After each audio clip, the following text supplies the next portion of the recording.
അപ്പോൾ ഇന്നത്തെ വീഡിയോ വന്നിട്ട് ഗുരുവായൂർ അമ്പലത്തിലെത്തി. കഴിഞ്ഞ വ്ളോഗിൻ്റെ ബാക്കിയാണ്. അപ്പോൾ കഴിഞ്ഞ വ്ളോഗ് ആരും കണ്ടിട്ടില്ലെങ്കിൽ പോയി കാണാൻ ഞാൻ ഡിസ്ക്രിപ്ഷൻ ബോക്സിൽ ലിങ്ക് കൊടുത്തേക്കാം.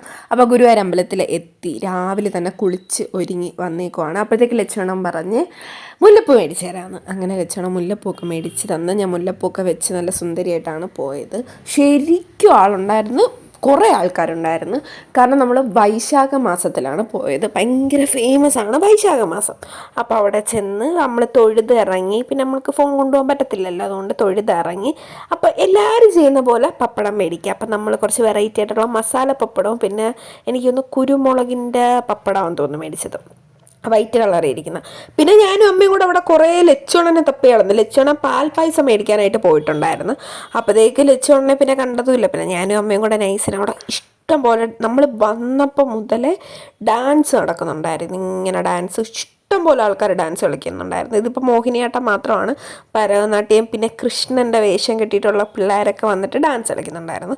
നമ്മൾ രാവിലെ ഇറങ്ങിയോണ്ട് തന്നെ നമ്മൾ ഫുഡ് കഴിച്ചിട്ടില്ലായിരുന്നു. അമ്പലത്തിൽ പോയി തൊഴുത് വന്നിട്ട് കഴിക്കാമെന്ന് വിചാരിച്ചു. അപ്പം ഞാൻ മസാല ദോശയും വടയും സാമ്പാറും ചമ്മന്തിക്കറിയാണ് മേടിച്ചത്. പിന്നെ അതെന്തോ ഒരു ചട്നി, നല്ല ടേസ്റ്റായിരുന്നു. ഇത് തോന്നുന്നു എൻ്റെ ചട്നി അല്ല, ഇത് ദോശ, പ്ലെയിൻ ദോശ അച്ഛൻ മേടിച്ചപ്പോൾ അച്ഛൻ്റെ ചട്നി അവിടെ കിട്ടിയപ്പോൾ ഞാൻ കുറച്ച് തരാമോ എന്ന് ചോദിച്ചു, അങ്ങനെ തന്നെയാണ്. നല്ല ഫുഡായിരുന്നു. നമ്മൾ നല്ല ലേറ്റായിട്ടാണ് ഫുഡ് കഴിച്ചത്. ഒരു 11 മണിയൊക്കെ ആയപ്പോഴാണ് ബ്രേക്ക്ഫാസ്റ്റ് കഴിച്ചത്. നല്ല വിശന്നിട്ടുണ്ടായിരുന്നു. അങ്ങനെ പിന്നെ നമ്മൾ ഫുഡൊക്കെ കഴിച്ച് നേരെ റൂമിൽ പോകണ്ടെന്ന് വെച്ചിട്ട് അമ്പലത്തിൽ പിന്നെ ഞാനും അമ്മയും കൂടെ വന്ന്, കാരണം എനിക്ക് ഷൂട്ടുണ്ടായിരുന്നു. അപ്പോഴാണ് ഈ ചേച്ചീനെ കണ്ടത്. എനിക്ക് ഭയങ്കര സന്തോഷമായി. ഞാൻ നേരിട്ട് തന്നെ ഞാൻ ചെന്ന് സംസാരിക്കുകയൊക്കെ ചെയ്തായിരുന്നു. അപ്പോൾ ചേച്ചി കൊടുത്ത മറ്റേ ഫോട്ടോ ആണിത്. പിന്നെ ഷൂട്ടൊക്കെ കഴിഞ്ഞ് നമ്മൾ നേരെ റൂമിൽ പോയി റെഡി ആയിട്ട് പിന്നെ ഇറങ്ങി. കാരണം ആനക്കോട്ടയിൽ പോകണമെന്ന് പറഞ്ഞ് ഞാൻ ഇതുവരെ പോയിട്ടില്ല. അപ്പം ഞാൻ ലച്ചോണ്ണും അമ്മയും കൂടെ ആനക്കോട്ടയിൽ പോവാണ്. നല്ല സൂപ്പർ സ്ഥലമാണ്. നമ്മൾ നട്ടുച്ചയ്ക്കാണ് പോയത്, പക്ഷെ അത് അറിഞ്ഞതേ ഇല്ല. നല്ല ചൂടുണ്ടായിരുന്നു, പക്ഷേ തണലുണ്ടായിരുന്നു. മീൻസ് വെയിൽ ഡയറക്റ്റായിട്ട് അടിക്കുന്നില്ലായിരുന്നു. അടിപൊളി സ്ഥലമായിരുന്നു, നല്ല ആംബിയൻസ് ആയിരുന്നു. കുറേ ഏരിയ ഉണ്ടായിരുന്നു, കുറേ ആനകളും ഞാൻ കണ്ട്. ആനകളെയൊന്നും ഞാൻ അത്ര ഫാനല്ല, ആനപ്രേമിയല്ല ഞാൻ. എനിക്ക് എല്ലാ ആനകളും ഒരേപോലെയാണ് തോന്നുന്നത്.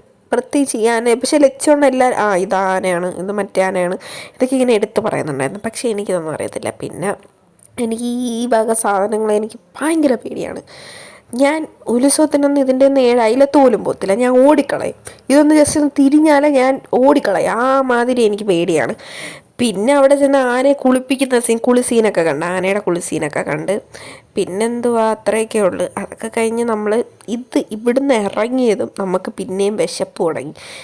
ഒരു 3 മണിയൊക്കെ കാണും ഇവിടുന്ന് ഇറങ്ങിയപ്പം. അപ്പം നമ്മൾ നേരെ അവിടെ അടുത്തുള്ള ഒരു റെസ്റ്റോറൻറ്റിൽ പോയി കുറേ ഇങ്ങനെ നോക്കിയാണ് ആ റെസ്റ്റോറൻറ്റിൽ പോയി അവിടെ കുറച്ച് നേരം പോസ്റ്റ് അടിച്ച് ഗൈസ്. അപ്പോഴത്തേക്ക് നമുക്ക് അവിടെ ചെന്ന ഉടനെ എന്തോ ഒരു വെൽക്കം ഡ്രിങ്ക് തന്നിട്ടുണ്ടായിരുന്നു, വാട്ടർമെലൺ വെച്ചിട്ടുള്ള. അയ്യോ സൂപ്പർ സാധനമായിരുന്നു കേട്ടോ. ഇത് നല്ല ഫ്രഷ് ആയിട്ടുള്ള വാട്ടർമെലൻ്റെ ഒരു വെൽക്കം ഡ്രിങ്ക് ആയിരുന്നു. അപ്പം അതൊക്കെ കുടിച്ച് ഇരുന്നപ്പം എനിക്ക് തോന്നുന്നു ഞാൻ കല്യാണ ബിരിയാണിയാണ് ഓർഡർ ചെയ്തത്. ഞാൻ ഗുരുവായൂർ പോകുന്നതുകൊണ്ട് തലേ ദിവസം വരെ വ്രതത്തിലായിരുന്നു. അപ്പം ഇനിയിപ്പോൾ അമ്പലത്തിൽ പോയി കഴിഞ്ഞല്ലോ, ഇനിയിപ്പോൾ വ്രതം മുറിക്കാമല്ലോ. അങ്ങനെ ഞാൻ കല്യാണ ബിരിയാണി മേടിച്ചതാണ്. അടിപൊളി ടേസ്റ്റായിരുന്നു. ലച്ചുവാണ് അൽഫാമാണ് മേടിച്ചത്, അൽഫാം മന്തിയാണ് മേടിച്ചത്. അമ്മ നോർമൽ മീൽസ്, അമ്മയ്ക്ക് അത് ഇഷ്ടപ്പെട്ടാ. ഒരു പുതിയ നല്ല കിഡിലം ആംബിയൻസ് ഉള്ള ഒരു കഫേ പോലത്തെ ഒരു സംഭവമായിരുന്നു, ഒരു കഫേ. പക്ഷേ എനിക്കിത് ഷൂട്ട് ചെയ്യാൻ പറ്റിയില്ല. ഞാൻ ഇനി ഗുരുവായൂർ പോവുകയാണെങ്കിൽ ഞാൻ ഇതിൻ്റെ എന്തായാലും ഷൂട്ട് ചെയ്യും, അത്ര അടിപൊളിയാണ്. അത് ലച്ചോണ്ട മന്തിയാണ്. ഞാൻ പിന്നെ കുറച്ച് നേരം അവിടെ ഇരുന്നപ്പോഴത്തേക്കാണ് എൻ്റെ കല്യാണ ബിരിയാണി വന്നത്. കല്യാണ ബിരിയാണി വരെ നല്ല ലേറ്റ് ആയിട്ടുണ്ടായിരുന്നു. അപ്പോഴത്തേക്ക് ഞാനൊരു മിൻറ്റ് ലൈം ഓർഡർ ചെയ്തിട്ടുണ്ടായിരുന്നു. ഇത് സംഭവം വിചാരിച്ച് ഇപ്പം കുറച്ച് കുടിച്ച് പിന്നെ അവസാനം ബാക്കി കുടിക്കാമല്ലോ എന്ന് വിചാരിച്ചിട്ടാണ് ഞാനിത് ഓർഡർ ചെയ്തത്. എങ്കിലും നല്ല പോസ്റ്റായതുകൊണ്ട് ഞാൻ അറിയാതെ കുടിച്ച് പകുതി മുക്കാലോളം കുടിച്ചെൻ്റെ വയറ് നിറഞ്ഞ്.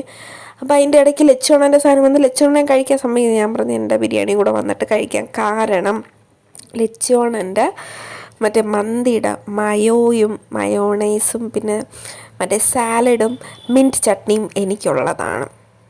അവിടെ ഉള്ള ഒട്ടുമിക്ക ആൾക്കാരും ഓർഡർ ചെയ്യുന്നത് കല്യാണ ബിരിയാണിയായിരുന്നു. അപ്പോഴേ എനിക്ക് മനസ്സിലൊരു കുളിർമ, ഇത് അടിപൊളിയായിരിക്കും, കാരണം മുന്നേ കഴിച്ചിട്ടുള്ളവരായിരിക്കുമല്ലോ. അങ്ങനെ എൻ്റെ കല്യാണ ബിരിയാണി ഒന്ന് കിടിലൻ ടേസ്റ്റ് ആയിരുന്നു, അടിപൊളി ടേസ്റ്റ് ആയിരുന്നു, ചമ്മന്തിയൊക്കെ ഉണ്ടായിരുന്നു. അങ്ങനെ നമ്മളിതെല്ലാം കഴിച്ച് നേരെ റൂമിൽ പോയി ഇറങ്ങി. റൂമിൽ നിന്ന് അപ്പം തന്നെ ഇറങ്ങി നമ്മൾ നേരെ ട്രാവൽ ചെയ്യുവാണ് വീട്ടിലേക്ക്. അപ്പോൾ ഇത്രയേ ഉള്ളൂ. നമ്മൾ കാറിലിരുന്ന് ബിഗ് ബോസ് കാണുന്നുണ്ടായിരുന്നു ഗൈസ്. അത്ര ഡെഡിക്കേഷനാണ് ബിഗ് ബോസ് കാണാൻ വേണ്ടിയിട്ട്. അങ്ങനെ അതൊക്കെ കണ്ട് വീട്ടിൽ പോയി ഒരു കുഞ്ഞു വ്ളോഗാണ്. നിങ്ങൾക്ക് ഇഷ്ടപ്പെടുവാണെങ്കിൽ ലൈക്ക് ചെയ്യുക, ഷെയർ ചെയ്യുക, സബ്സ്ക്രൈബ് ചെയ്യുക.